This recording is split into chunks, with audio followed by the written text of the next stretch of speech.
Hello बच्चों, आशा करती हूँ आप सभी जो हैं अपने घरों पर स्वस्थ होंगे। हमने अपनी क्लास में जो है हमारी जो बुक है वितान भाग 2 उसका जो चैप्टर है सिल्वर वेडिंग उसकी जो है हमने शुरुआत की थी। अभी तक आपने देखा कि यशोधर बाबू जो हैं किशनदा को अपना जीवन का रोल ऑफ मॉडल मानते हैं और कैसे जो है उन्होंने मेनन ने उनसे आखिरी बार पूछा था कि आपकी जो एनिवर्सरी है वो कब आती है। उन्होंने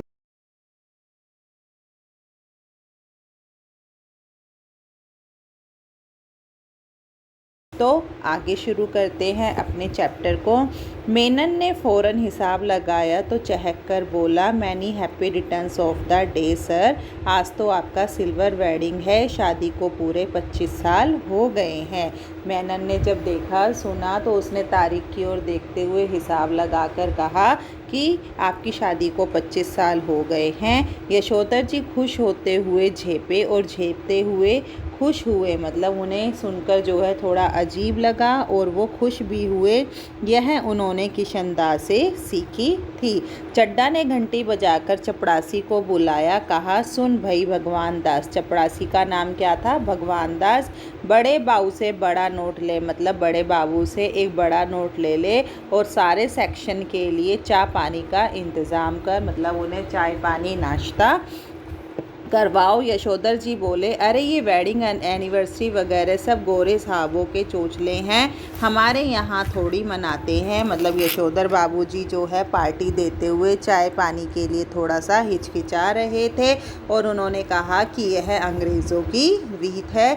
चड्डा बोला, मिक्सचर मत पिलाइए गुरुदेव, मत पिलाइए गुरुदेव, चाय मट्ठी लड्डू बस इतना ही सौदा है। मतलब आप जो है इस बात को गोलमाल मत करो, हमें तो चाय मट्ठी और लड्डू ही खिला दो, बस इतना ही हमारे लिए बहुत होगा। इनमें कौन सा बड़ी माया निकल जानी है, कौन सा ज़्यादा पैसा खर्च हो जाना है। यशोधर बाबू ने जेब से बटुआ और बटुए से 10 का नोट निकाला और कहा, आप लोग चाय पीजिए, दैट तो आई डू नॉट माइंड, लेकिन जो हमारे लोगों में कस्टम नहीं है। मतलब उन्होंने अपने पर्स से 10 रुपये का नोट निकाल कर दे दिया और कहा,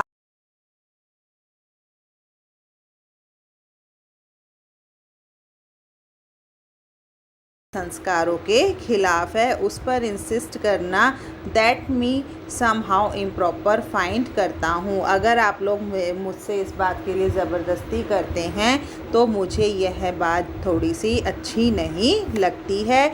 चड्ढा ने 10 का नोट चपरासी को दिया और पुनः बड़े बाऊ के आगे हाथ फैला दिया कि एक नोट से सेक्शन का क्या बनता है, रुपये 30 तो चुग्गे भर का जुगाड़ करा सके। सारा सेक्शन जानता है कि यशोधर बाबू अपने बटुए में 100-150 रुपये हमेशा रखते हैं, भले ही इनका दैनिक खर्च नगण्य है, मतलब ना के बराबर है। और तो और बस टिकट का खर्च भी नहीं।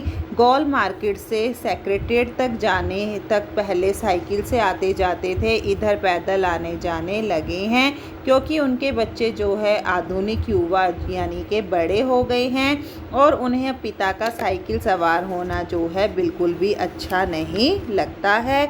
बच्चों के अनुसार साइकिल तो चपरासी चलाते हैं, बच्चे चाहते हैं पिताजी स्कूटर ले ले, लेकिन पिताजी को सम हाउ स्कूटर निहायत बेहुदा सवारी मालूम होती है। मतलब यशोधर बाबूजी को जो है साइकिल चलाना ज़्यादा अच्छा लगता है, उन्हें स्कूटर चलाना जो है बिल्कुल भी अच्छा नहीं लगता है। कार जब अफोर्ड नहीं हो सकती तब उसकी बात सोचना ही क्या, मतलब कार वो लोग नहीं खरीद सकते हैं, कार उनके बजट से बाहर की चीज़ है, इसलिए वो कार के विषय में सोचते तक नहीं हैं। आगे क्या कह रहे हैं? चड्डा ने जोर देने पर बड़े बाऊ से 10-10 के नोट 2 और दे दिए, लेकिन सारे सेक्शन के इसरार करने पर भी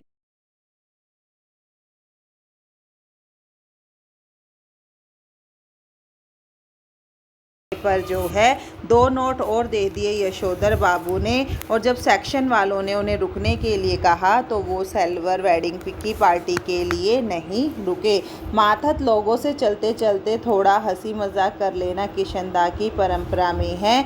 उनके साथ बैठकर चाय पीना, गप गपाष्टक में वक्त बर्बाद न करना उनकी परंपरा के विरुद्ध है। वो चलते चलते जो थोड़ा बहुत मजाक कर लेते हैं वो उन्हें मंजूर है, परंतु उन लोगों के साथ बैठकर गपशप लगाना जो है यशोधर बाबू को मंजूर नहीं है।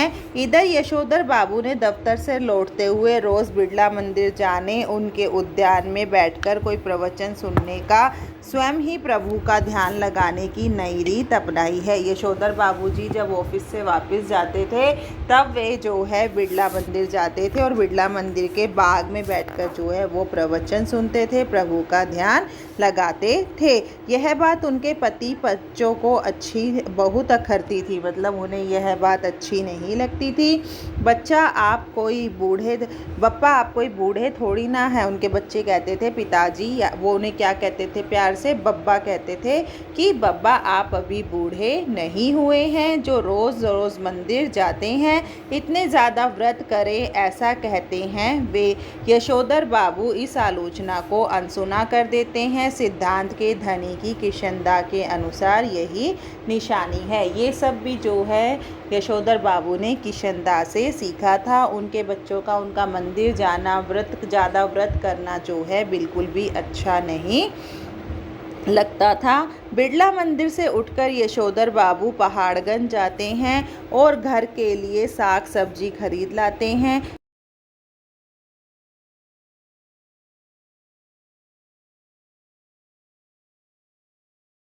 वह घर जो है 8 बजे से पहले नहीं पहुंचते हैं, मतलब 5 बजे ऑफिस से निकलने के बाद जो है यशोधर बाबू साग सब्जी खरीदते हुए, अगर किसी से मिलना हो तो उनसे मिलते हुए जो है 8 बजे घर पहुंचते हैं। आज बिड़ला मंदिर जाते हुए यशोधर बाबू की निगाह उस अहाते पर पड़ी जिसमें कभी किशनदा के 3 बेडरूम वाला क्वार्टर हुआ करता था, जिस पर इन दिनों एक 6 मंजिला इमारत बनाई जा रही है। जहां किशनदा रहते थे अब वहां उसको तोड़ फोड़ करके जो है 6 मंजिला इमारत का निर्माण किया जा रहा है। इधर से गुजरते हुए कभी वे DIZ एरिया की बदलती शक्ल देखकर यशोधर बाबू को बुरा सा लगता है। ये लोग सारा गोल मार्केट क्षेत्र तोड़कर यहाँ एक मंजिला क्वार्टरों की जगह ऊंची इमारतें बना रहे हैं।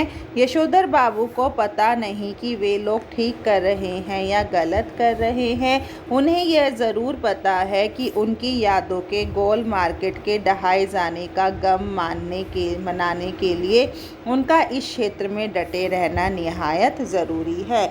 जो उनकी पुरानी यादें जिन जिन चीज़ों से जुड़ी हुई थी उन चीज़ों को अब तोड़ फोड़ करके जो है नया रूप दे दिया गया है। और यशोधर बाबू को ये पता नहीं था कि ये सही है या गलत है।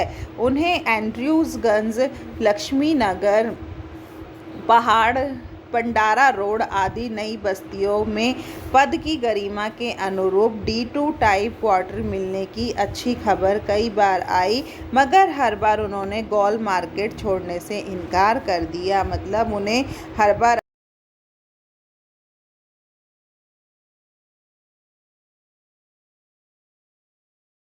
का नंबर आया तब भी उन्होंने इसी क्षेत्र में इन बस्तियों में बचे हुए क्वार्टरों में एक अपने नाम अलॉट करा लिया। पत्नी के यह पूछने पर कि जब यह भी टूट जाएगा तब क्या करोगे, उन्होंने कहा तब की तब देखी जाएगी कहा, और उसी तरह मुस्कुराए जिस तरह किशनदा फिक्रा कहकर मुस्कुराते थे। मतलब जो ये बात भी उन्होंने किशनदा के ही जीवन के आधार को ध्यान में रखते हुए कही। सच तो यह है कि पिछले कई वर्षों से यशोधर बाबू को अपनी पत्नी और बच्चों से हर छोटी बड़ी बात पर मतभेद होने लगा है। इसी वजह से वह घर जल्दी लौटना पसंद नहीं करते हैं।